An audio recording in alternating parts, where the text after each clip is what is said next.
I move to approve.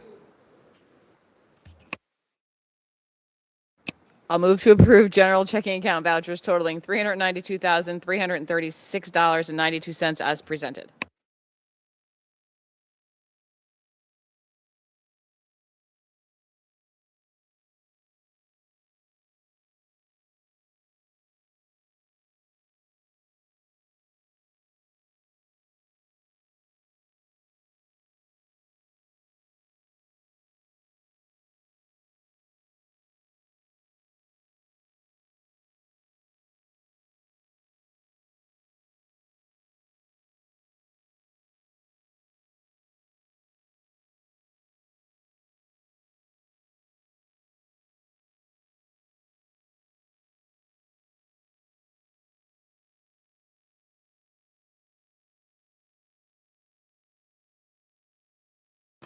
Oh, appreciate it. Thank you.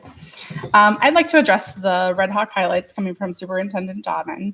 More specifically, his first bullet point, touting a decrease in seclusions and restraints from 45 down to 1 this past school year at Milton East.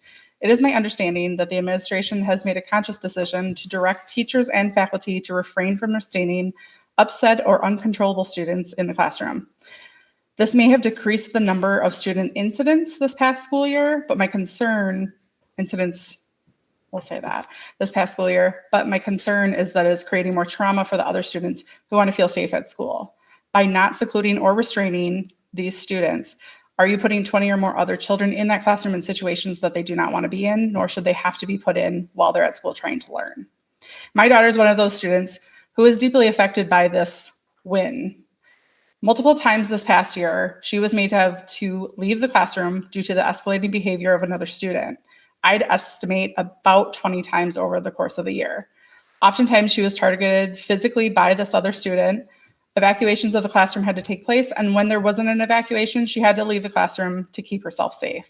To say that this was a traumatic series of events for her is an understatement. In speaking with other parents, I found that they were not aware of this going on in the classroom, and I also found out that other students were afraid and scared in their classrooms, not feeling safe. Because parents were not made aware of the type of situation in the classroom, their child was experiencing traumatic things at school with no knowledge of working through these events with their child at home. I'd like to also take a moment to clarify that the teacher and the paraprofessionals involved were the only reason that my child felt safe in these situations. I applaud their efforts of doing what they could within the parameters that they were given by the administration. I'd like to urge the board to review the significant decrease in seclusions and restraints and ask what the real reason for the decrease is. Was it because of an actual decrease in incidents or because the teachers and faculty were instructed not to act? Thank you for your time. Thank you so much. Thank you. Appreciate the comments.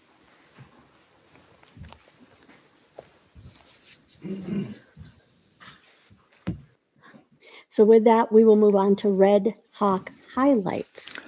Yeah, for the Red Hawk highlights, this being the second board meeting of the month, we have our administrators will give an update on things that are happening at each of their schools.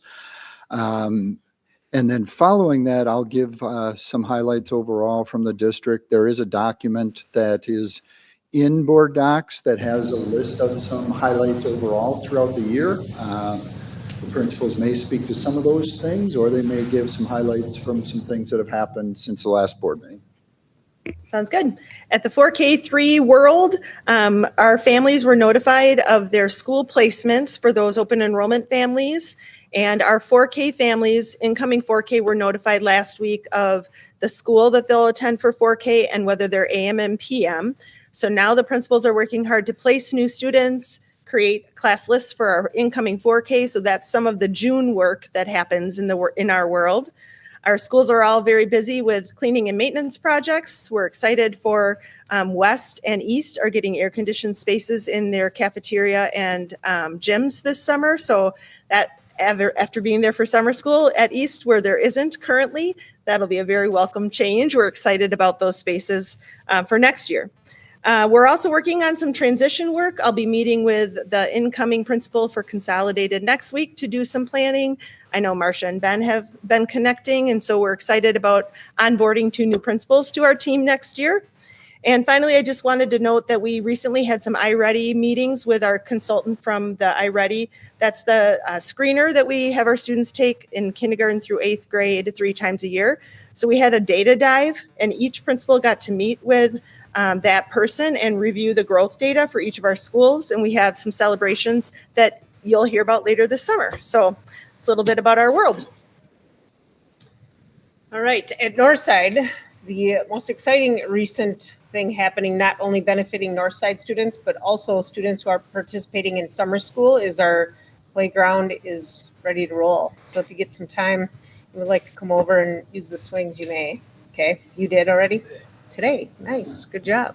To just echo a couple things that Mrs. Stuckey had mentioned, that iReady data dive, meeting with the principals, Mr. Dye and I had met and learned lots of good stuff, just how to navigate that site a little bit deeper than we normally do. So that was very beneficial. And then I think the last thing that I'd just like to touch on is we had a really nice closing to the school year with the staff.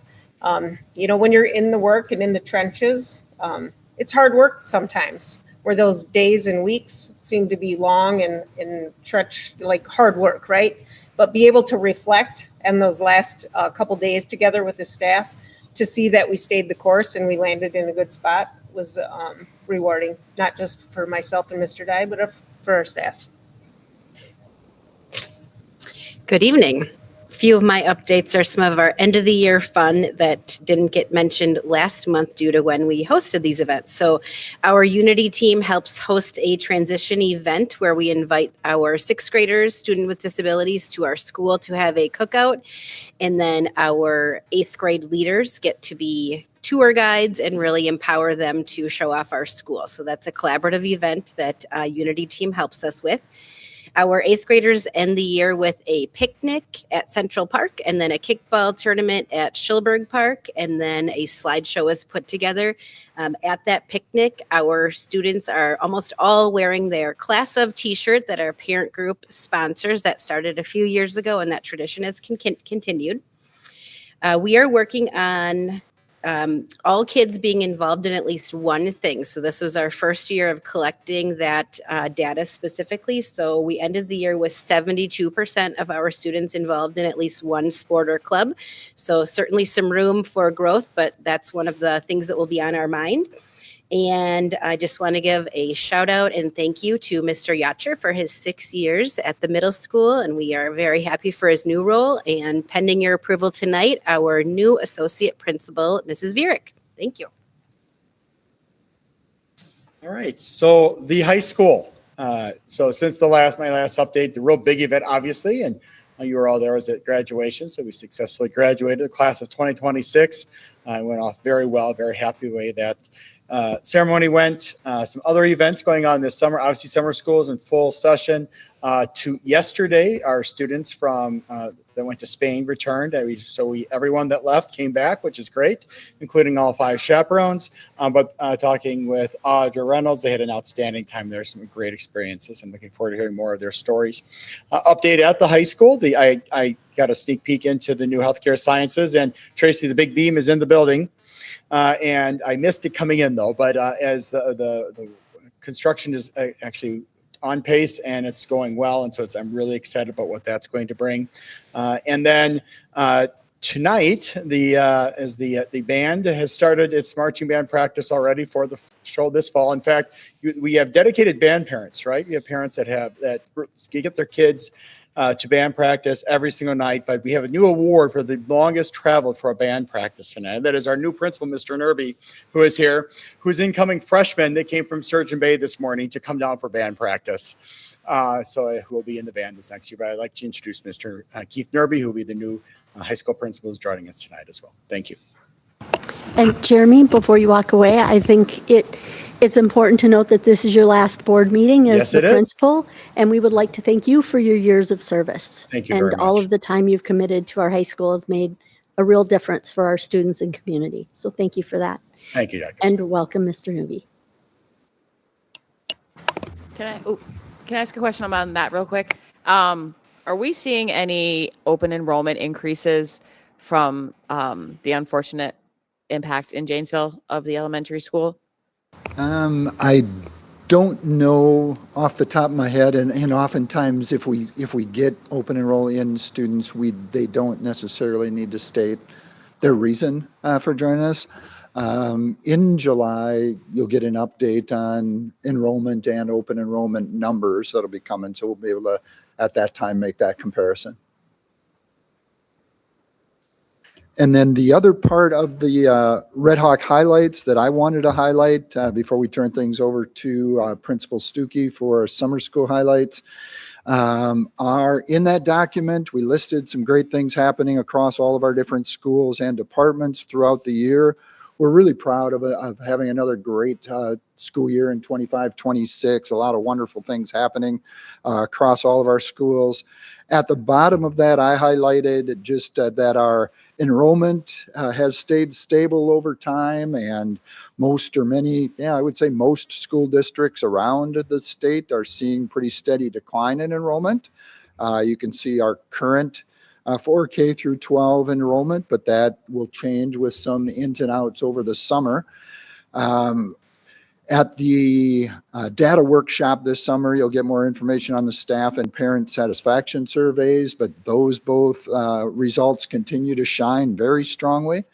And we continue to enhance our reputation as a destination district for students, for families, and for staff. So we're really, really proud of that. And Annette, you mentioned that this is Jeremy's last board meeting as the high school principal. As you know, this will be my last board meeting, and I want to take this time to thank everyone for the work that you do, to our board, to our staff and administrators across all of our schools and departments, to our families and community. We have a lot of great things happening in our school district because of the work of our team in all of those different groups. So thank you to everyone for everything that you do to make the school district of Milton such a wonderful place.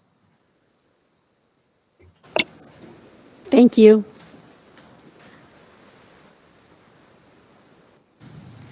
Okay, so this is just a very brief update about summer school. You know that in September, once it's all a wrap, then I'll share a little bit more as far as how we fared with numbers and programming. But to let you know, right now we have 1,312 students enrolled in at least one class of summer school. That does not count our high school band students, because those students we don't schedule into Skyward. We do track their attendance at all their practices, and that does count for our membership count. So the number will be a little higher than that. Last year we had over 1,500 students, and so we are down a couple hundred students this year. And it's always hard to really predict why that could be. There's some theories out there about just the economy. We don't provide busing, so it's a lot more travel for families to come. But that's a factor every year, and we still bring in a lot of students. So I think we can be proud of 1,300 students participating in our program. And then we'll kind of watch where the band numbers go and the high school one-on-one and those things that kind of trickle in during the summer. We are offering some new classes. But I want to say that because of the decline a little bit in some of the numbers, we did have to limit sections for some classes. So instead of running a class for 3 periods, we have some classes that are only running for 2 periods or only for 1, because we want to be fiscally responsible if we're paying salary to a teacher to make sure that there's enough students to really run a class. And so we did have to cut some sections. We're down about 18 classes from where we were last year. So some of that is just based on teacher availability. We had some teachers who had taught with us for several years, but they're pursuing other things, jobs in the summer. They needed a summer to not work. So summer school is always a very flexible program, and we always try to recruit new teachers and new programs, new classes. This year we're partnering with Amy Kenyon for the CNA work that's happening in the summer. The high school class for the CNA is under our umbrella for summer school. We have a new puzzles class. We have a minute to win it class, a draw doodle design. So we're always trying to keep it fresh with some new ideas, even through the challenges of having less students enrolling this year. So it's a little bit about our program. And I know we talked about this at the last board meeting. We do have 20 days in our program this year. Last year we had 19. It's just where the 4th of July falls. This year it falls on a Saturday, so it's optimal. So even though we have less students, our membership hopefully will still be pretty high for the state report in September because of that extra day, because those extra minutes all count. So Does anybody have any questions on a surface level about summer school? Sarah, did you notice like any age group or classes or specialty class that maybe had reduced attendance, or was that just spread out over all the classes? I think it was spread out. We did have less like 5th to 8th graders participating than last year, but part of that was because some of the classes we offered, we couldn't offer this year because we didn't have teachers. So you may remember back, Carrie Kleba is a great partner with us in summer school. She did a great job to try to promote like there's still class space available in classes, and we're extending the deadline and did a push for that. But we saw less, I would say, of that demographic, the Northside Middle School and on up. For the young children, it's still a wildly popular program.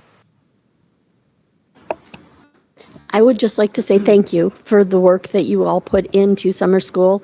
I know it's you and your team, and I had the honor of getting a tour again this year through all the summer school programs at a quick run. Keeping up with Sarah takes some effort.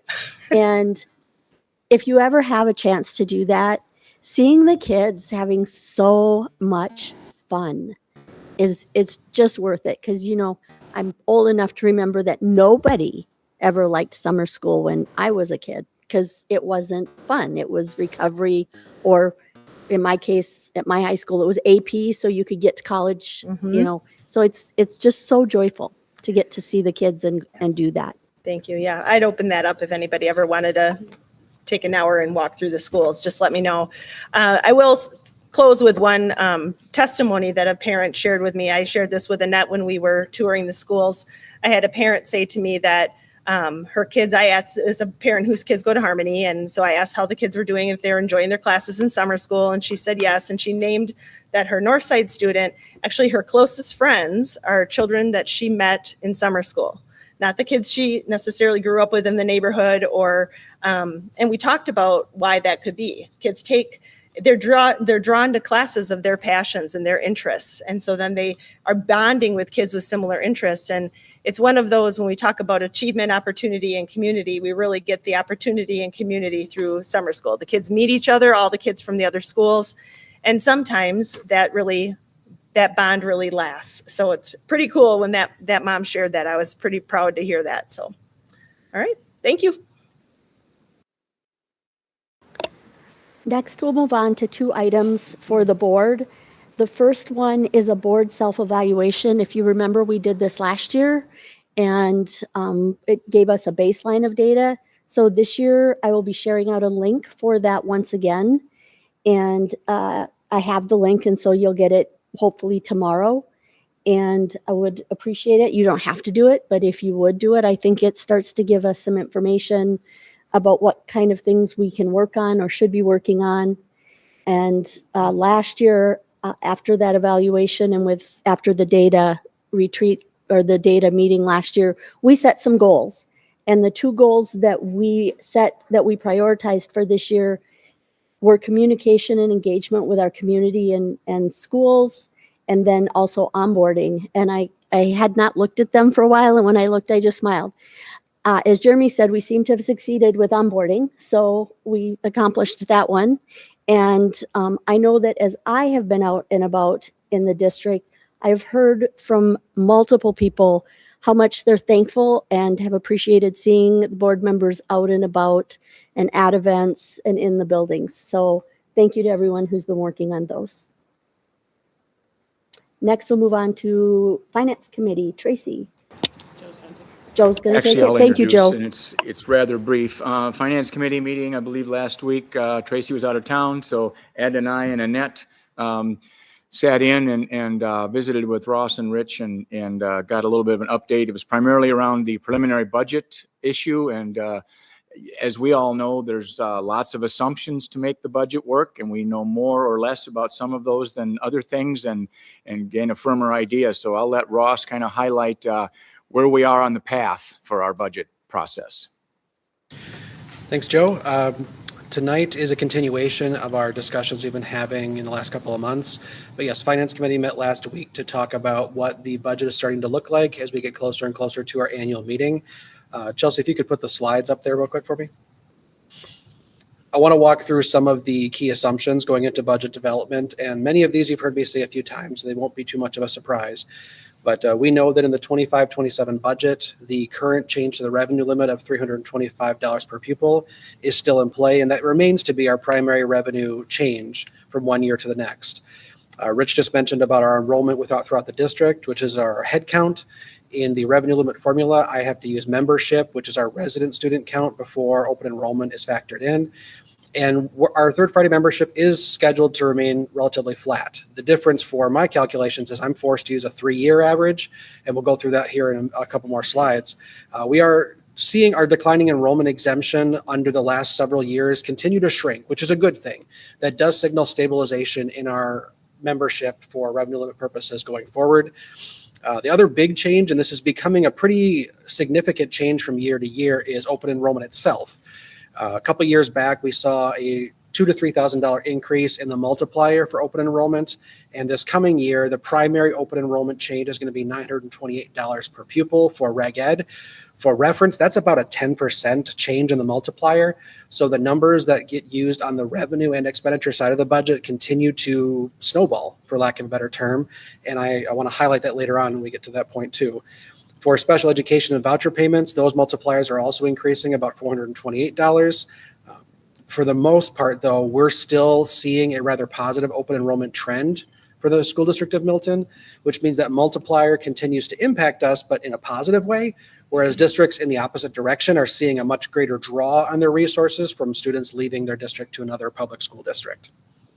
And the other big elephant in the room in regards to public school finance is the 25-27 budget contained no increases in the general aid pool for all 421 school districts.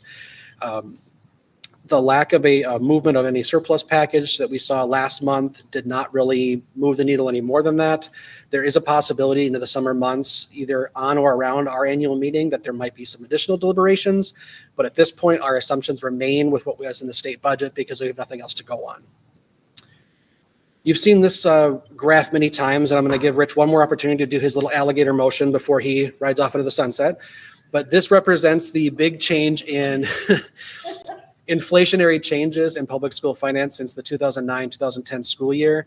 The state of Wisconsin used to have an inflationary adjustment tied to the revenue limit that is no longer in place. And since that change was made at the state level, we are now about $3,500 per pupil behind the rate of inflation in public school spending. In previous years, you've heard me mention about how Wisconsin has fallen in educational spending across the country from 11th place to now 26th place in the nation. That trend continues to fall with the current trajectory of school finance. For planning beyond, the 25-27 budget, again, created very little to address that, and I already highlighted the $3,500 change in inflationary adjustments. With the state aid pool frozen, the state share of what's called shared costs in the state aid formula used to be by state statute 2/3 funding. When that was revoked in 2003, that has steadily fallen to the point where now the state share of shared costs is about 50% and continues to fall. So 50% seems to be that sweet spot when setting policy for the new biennium. So I don't know when we may go below 50%, but I think given the freeze this year, the 27-29 budget, that's going to be one of my watch areas for sure. And finally, the 25-26 school year was the last year of the School District of Milton's $2.5 million non-recurring referendum. For the fall of 2026, I do want to highlight that the $5 million of recurring referendum authority is coming online. This $5 million replaces $2.5 million of non-recurring authority and provides an incremental increase of about $2.5 million of authority to use over the next several years. This was done specifically to maintain and create that operational capacity for this fall and beyond. And we are committed to maintaining that high quality education for all of our students. As always, and at any time we have the opportunity in a finance committee or here at the board level, we'll continue to evaluate many of the high cost areas of the budget. And ahead of the annual meeting, we'll be having some more discussions about other areas of the budget that we may need to focus on in the future. So going a little bit more into the revenue limit calculation itself, you'll see across the top here, we have our third Friday count. Right now, we have a relatively flat projection identified in this for this fall. The per pupil increase at $325 has now been in place for 3 years. One thing that I want to note here is we will not know until closer to fall what our actual change in equalized property value will be for the preceding year that's used in the aid calculations. In our referendum prep for 2024, we had indicated that the 26-27 school year would have about a 4% increase in property value. Given what's happened the last 2 years, I think that might be a bit on the conservative side. We might see that number tick up slightly before fall. This will impact our ultimate revenue or mill rate, which was right now projected to fall about 22 cents. Oh, I'm trying to look at the wrong screen. The second part of our revenue limit calculation shows our base revenue for the prior years and what's happening with that 325. So every time we talk about our base revenue figure, the multiplier at the state level, which was augmented to $11,000 in the 23-24 school year, has now been increasing at $325 per year. We'll be at $12,000 flat for this coming fall. And the current average that we're projecting based on our estimates of declining enrollment under the formula is about 3,322 resident membership, providing a base revenue limit of about $39.865 million. On the second half of the revenue limit worksheet, we have kind of an indication of what's happening to our revenue limit authority given the change in our referendums. I do have highlighted on here that the 25-26 year being the last year, the $2.5 million referendum, it will be removed from the non-recurring exemption category of the revenue limit worksheet. And right above there in the 26-27 column, you see the $5 million of recurring authority coming online. The bottom line, total revenue limit with all exemptions, shows that an increase of about $2.5 million, give or take the non-recurring exemptions from the prior year, so that we show the full $5 million will be available. For this fall and for the annual meeting, though, our current tax levy indicates we're going to be under levying for the third year in a row. At this point, our estimates for under levying of that new authority, the 2.5 additional authority, we're going to be under levying about $2 to $2.2 million of that authority. So our preliminary budget then, we see a balanced budget for general fund of $52.993 million. The Fund 39 debt service referendum fund is going to be levy and payments only for the annual payments. We are no longer doing a defeasance package as we've done in years past. As a reminder, this past March, we put a $4.25 million defeasance package before the board to save about $1.5 million of interest off of the back of the capital referendum.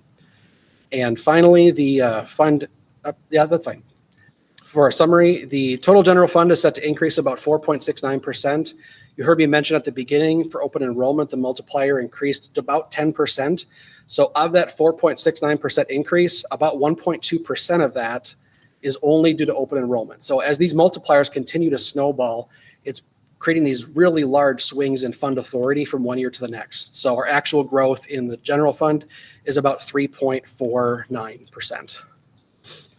Once again, the $325 per pupil is the only increase in state funding, indicating again the lag of state funding behind the rate of inflation. The other big rock that did not move where we want it to this year was the special education categorical aid changes. We had an indication from the state that they were going to reimburse 42% and 45% for both years of the biennium. As we received our June payments 2 weeks ago, we're now realizing we're not going to receive 42%. We're going to get about 38.3% for the year. And based on the index change for 26-27, the current estimate is that we would receive about 39.5% instead of 45%, which is ultimately disappointing. In about a week and a half, we will get our information from the DPI in regards to our July 1 aid estimate. This will put everything that we've done with the defeasance and our augmenting of shared costs to the test.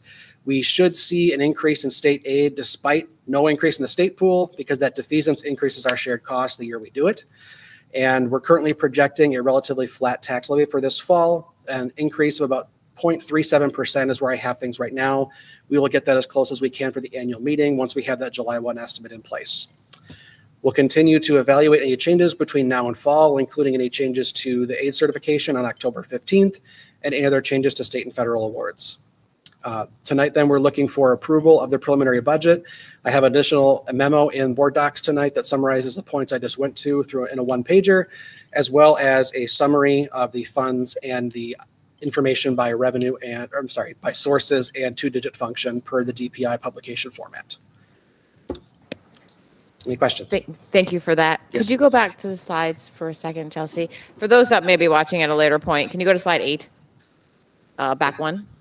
Yes. Can you explain Fund 46? Because obviously, Yes, thank you for that. Because it's kind of Yeah, not the that- increase there is worth exploring, that's for sure. So Fund 46 is our capital projects fund, or sometimes referred to as a sinking fund. We established this about 6 years ago, and the DPI provides some rules on how you create a fund like this. This is a self-funded capital maintenance program where we plan to put about $700,000 a year from our operating funds into a capital maintenance fund as part of our long-term capital maintenance plan. So this is directly funded by our existing authority. It does not represent additional tax authority we've put forward. But in the last 6 years, we've added several $1 million in there where we're now starting to self-fund some of the larger maintenance projects where we otherwise could not. And on the screen here, what you're seeing is a projected revenue for 26-27. Our planned transfer of $700,000 is included in that revenue figure, and an additional estimate of $50,000 for depository interest earnings. On the right side for expenditures, you see an expenditure of about $3.481 million. That's based on the projects that we brought forward from the board.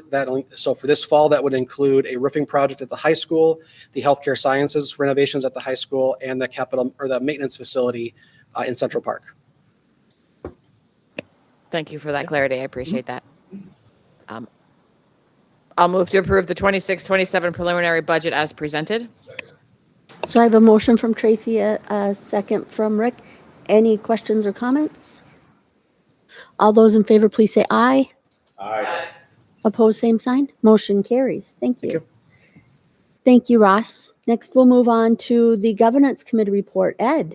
Thank you, Dr. Smith. Back on June 1st, the Governance Committee met with some members from administration area. All the board members were in attendance. We did a first reading on some new policies and a couple of updated ones. As you remember from our last board meeting, these new policies are in response to Act 89, which is a state mandate requiring schools to regulate digital and in-person communication between staff and students. And there's several flavors of that for different positions and different needs. So in our last board meeting, we had a second reading of those. And in this board meeting, as per normal, we would be looking for approval to approve said policies and also entertain questions on them. Make a motion to approve the Neola Act 89 policy. Second. I have a motion from Rick, a second from John. Any other questions, comments? All those in favor, please say aye. Aye. Opposed, same sign. Motion carries. Thank you. And Dr. Smith, just one last closing comment. Just thank you to all the administration. Policy work is no fun, and it's a lot of hard work, and they get it done in a very timely and friendly manner. So thank you. Some people think policy's fun. Some people do. We are on to new business and critical incident response overview. Carrie.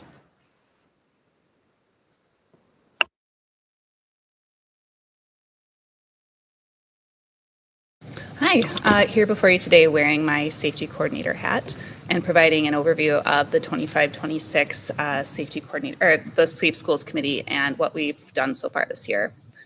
As you know, I organize the Safe Schools Committee, which is a collaborative team not only of district administration, but we also meet with City of Milton, Milton Police Department, as well as Lakeside Fire, because in our community, school safety is considered everybody's responsibility and everybody's shared priority.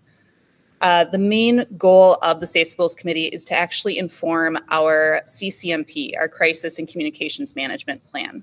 This is like a living document. It's a blueprint that we use for any sort of urgent situation that should arise. Anything from a gas leak to air quality alerts, but also more critical incidents such as an intruder or some other dangerous event. To go over our response to those critical incidents, I want to bring your attention here to the I Love You Guys Foundation's SRP, their standard response protocol. So the standard response protocol was put in place because for decades, we were using terminologies that maybe didn't provide as much clarity or sense of common purpose in an emergency situation. The I Love You Guys Foundation was founded actually by a family who lost their child to a school shooting. And they made it their goal to make sure that we do everything we can to support families and schools so that nobody has to go through what they went through in that emergency. One of the key findings that they found after collaborating with school safety experts across the nation was that there was a need for a common language in an emergency, and that's the SRP that you see there. In an emergency situation, there are 5 steps that you can take, 5 actions. Those are hold, secure, lockdown, evacuate, and shelter. In summary, a hold is for when there is an emergency situation inside the building, such as a medical event. Say there's somebody who has had an accident in the shop class and EMT responders need to get there immediately. To prevent any sort of congestion in the hallways, a principal might call over the loudspeaker for a hold. They would say, hold in your classroom.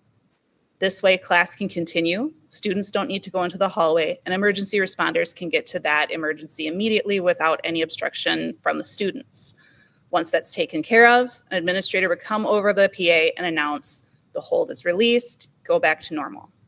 The idea, again, from that shared language is that when there is an emergency situation, through practice and understanding of what these terms call, people can feel calm, they can feel empowered, and they can feel ready to respond if there is a crisis situation. Secure is one that came up recently in our district, and secure is what happens when there is a situation that's happening outside of the building, but we need to create a secure envelope within the building. It is not, it does not mean there is something happening within the building. Like I said, this could be an animal on the playground, or it could be a police action in the neighborhood. A PA announcement would go out saying, secure, get inside, lock outside doors. And this allows the people who need to respond to that outside situation time to assess what's going on while students are safe and located inside the building. Lockdown is exactly what you think it is. It's the same term we've used for years, and as lockdown means that there's an emergency situation inside the building, most likely an intruder. It's locks, lights, out of sight, what we've practiced for many years with our kids. During a lockdown event, this is when our staff would utilize their avoid, deny, defend training. That is how to respond in a lockdown event, to barricade, to self-evacuate, or in the worst case scenario, to defend. The final 2 are evacuate and shelter. Evacuate is exactly as it sounds. It's the fire drill. A PA announcement could come out telling someone to leave the building and go to a separate location to find safety. And shelter, again, in Wisconsin, we do this all the time. It's a tornado drill. I want to bring some additional clarity to the secure. Again, this is just something we learned as a district from recent events. For decades, we were taught lockdown. We heard hard lockdown, soft lockdown. But part of the I Love You Guys Foundation's findings were that the term lockdown, whether soft or hard, was too unclear. And especially if an announcement's being made over the speaker, somebody might not necessarily hear soft lockdown, just hear lockdown. And there's, again, that lack of clarity in how they're supposed to respond. So that's why I understand why we sometimes use the term soft lockdown to help us understand what was happening with locked exterior doors. But we have to push back and say it was a secure, because classes continued.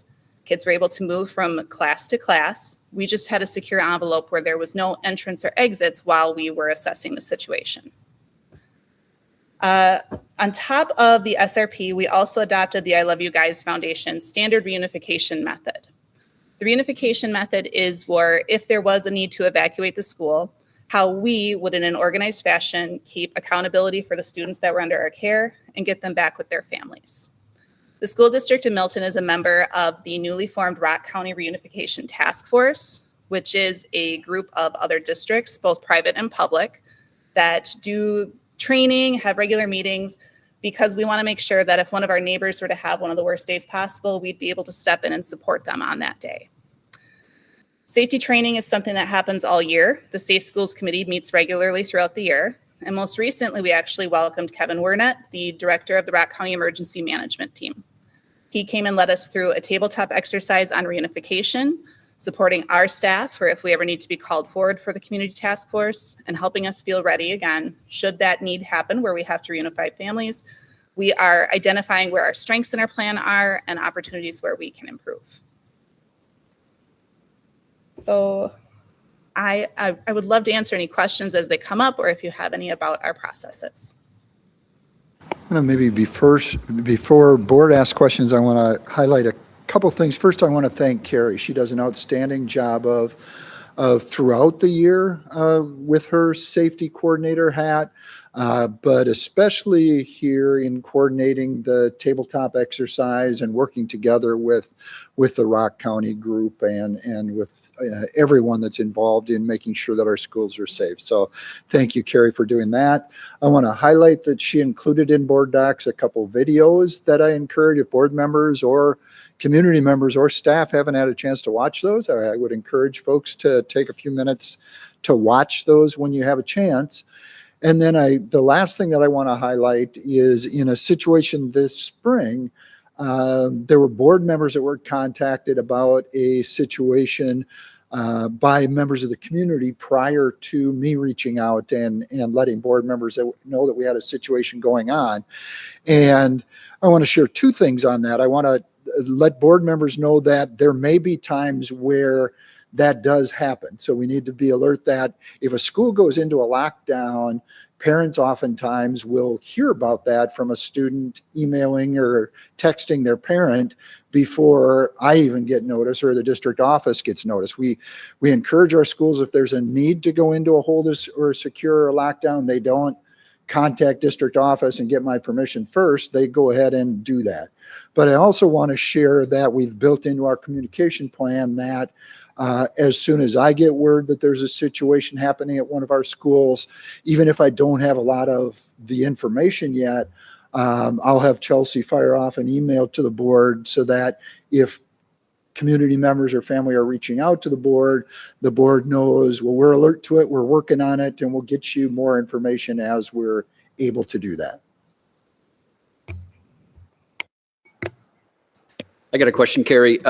With the new admins at 3 of the schools, I guess, do you have any change of plans for, training leading into this next school year, or what are your plans there?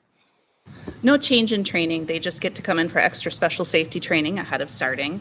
Ben is also a member of our team already, so he has been a part of the process and even joined me on some of the Rock County Task Force trainings. Good.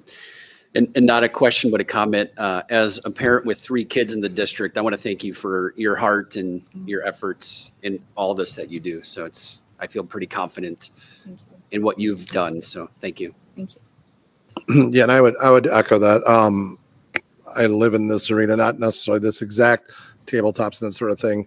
The communication thing is, and the consistent language is straight out of FEMA and NIMS playbook, and it's super, super important. And I firmly believe in what the garden you tend to grows. Mm-hmm. On the bad day, if it ever does happen, I will be okay if we have to look families in the face and say, okay, it was a really bad day and this happened, but we were prepared.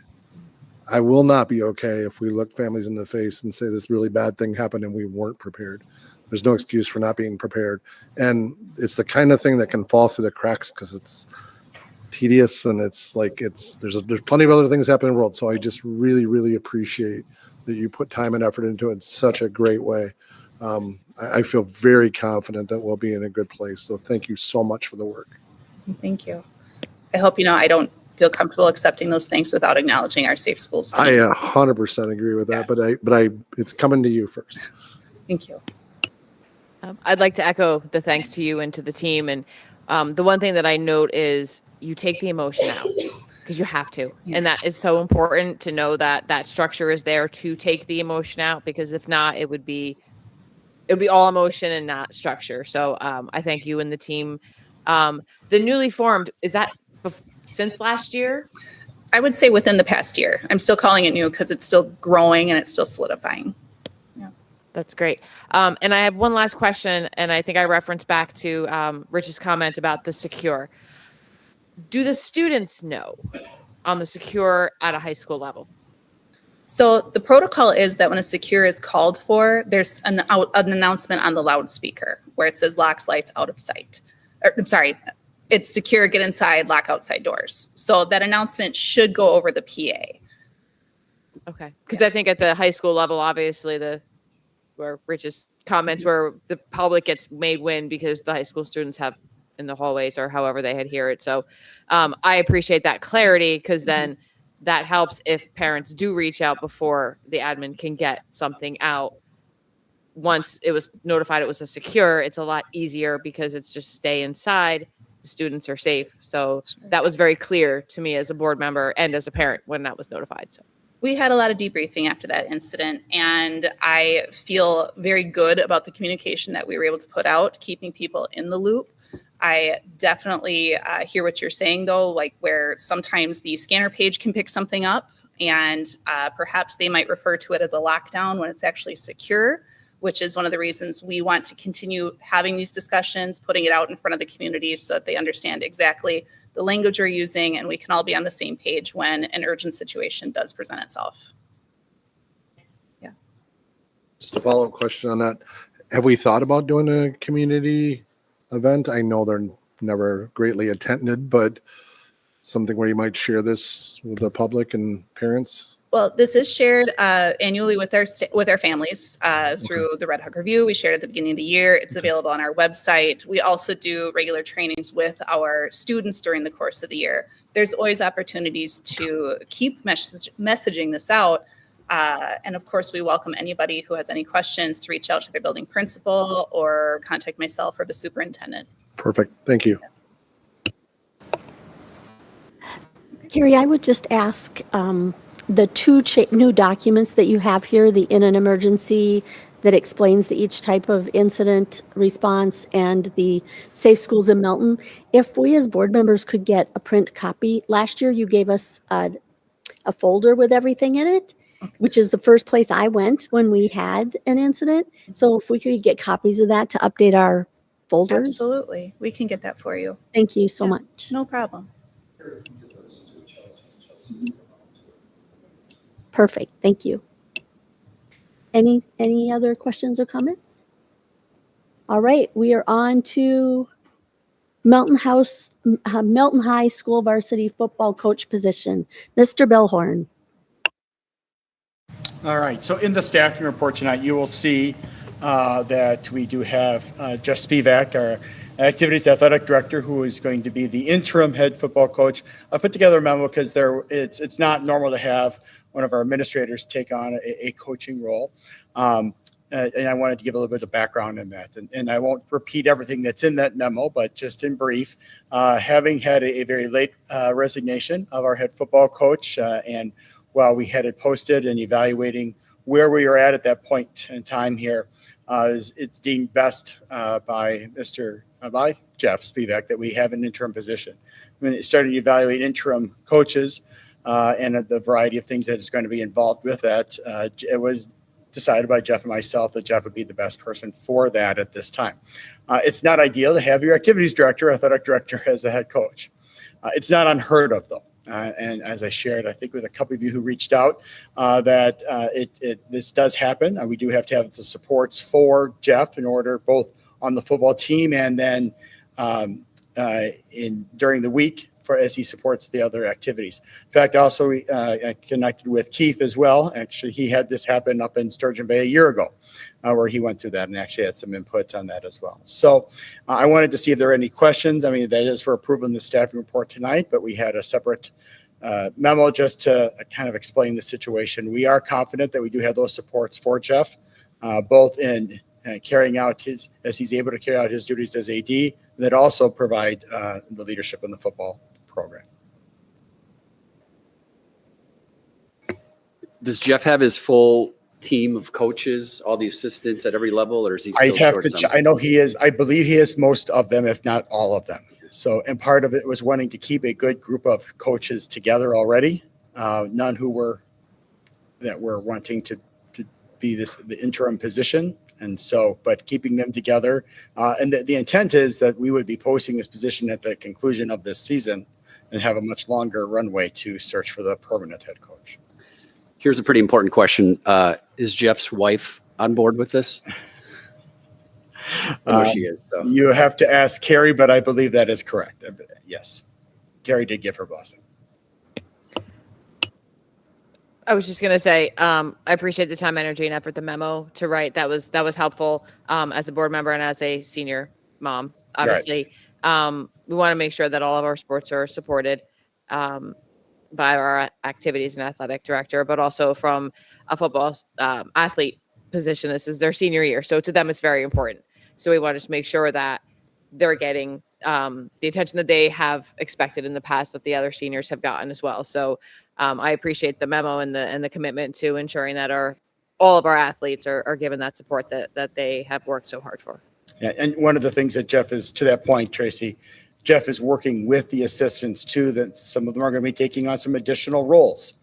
So for example, Jeff at times will have to leave practice in order to be at, to observe other practices and other sports, but other coaches are going to be stepping up to take additional roles. I'm very confident that the experience is going to be, there's a lot of excitement right now.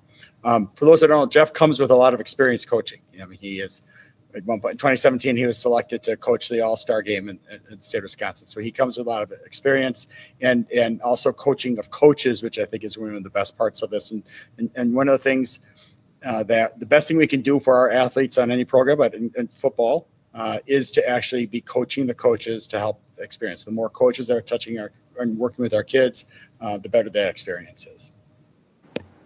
Thank you for that. You organically answered my question. I was just going to ask you to just pull the thread that Jeff has had. Jeff has had varsity head coach experience before. Yes, he was the head varsity football coach in Clinton. Any other questions? Thank you, Jeremy, for the clarity around that. All right, we're moving on to miscellaneous. I would entertain an action on our staffing report.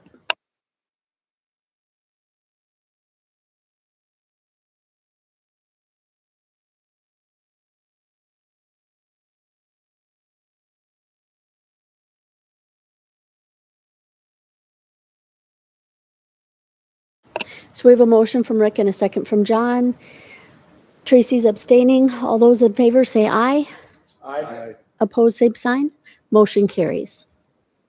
Financial report. Any questions on the financial report? None? Thank you so much for putting those together for us, Ross. Action on gifts and donations. I'll move to approve the gifts and donations with gratitude. Second. I have a motion from Tracy and a second from John. Any questions or comments? All right, all those in favor, please say aye. Aye. Opposed, same sign.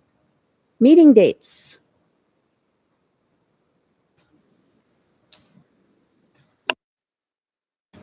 The only upcoming meeting that we have scheduled right now is our next regularly scheduled board meeting on Monday, July 13th at 6:30 p.m. here in the PDC. So Monday, July 13th. Chris has shared that we'll need an HR committee meeting. Will that be between the two board meetings in July? All right, so we'll get information out about scheduling that, but that'll be sometime between the two July board meetings. Thank you. And before we move into executive session, tonight is Rich's Superintendent Dahlman's last meeting with us. And I think it is with joy for his retirement, but also with a little heartache to see him go. He has brought a lot of stability and growth and success to our district. And so with deep gratitude from the board, thank you so much. Thank you. All right, we will, I'm sorry, Joe. Yep. One more quick little thing. Apparently there's some anticipation about what I may or may not have brought with me tonight. It is June Dairy Month. Thank you for that reminder. And I was remiss at the first meeting of the month and not getting my job done, if you will. So I asked Annette if we could take about 10 or 15 minutes between open and closed, and I will retrieve something that I think might land well with you. And real quickly, I would certainly want to echo Annette's comments about Rich. Most of you know I got to work closely with Rich for quite a while, and couldn't extend nothing but gratitude, both from the board lens, from a personal lens, and maybe even from the district lens.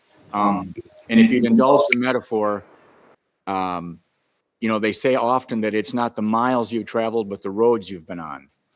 And while we've had primarily smooth roads, any potholes endured were navigated deftly by Rich and his cooperative work with our board. And it has just been an incredibly humbling experience, gratifying to a great degree. to work with someone of Rich's character, integrity, caliber, et cetera. So many, many, many thanks. And the district owes you huge, huge gratitude. So best wishes, of course, and don't be a stranger. I want to just take a second to thank both Annette and Joe for the kind words. Again, thank the board, and we have accomplished a lot of great things. We're in a really good place as a school district, and it's all because of the team that we have in place. We have an incredible staff and a very, very supportive community. So hats off to all of the folks that help make Milton Redhawks what we are. All right. Yeah.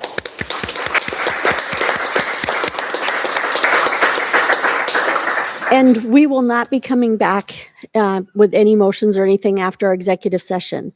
So consider a motion to go into executive session pursuant to Wisconsin Statute 19.85 sub 1F to discuss and take action if appropriate regarding financial, medical, social, and personal histories or disciplinary data of specific persons, preliminary consideration of specific personnel problems, or the investigation of charges against specific persons, except where par sub B applies, which, if discussed in public, would be likely to have a substantial adverse effect upon the reputation of any person referred to in such histories or data or involved in such problems or investigation.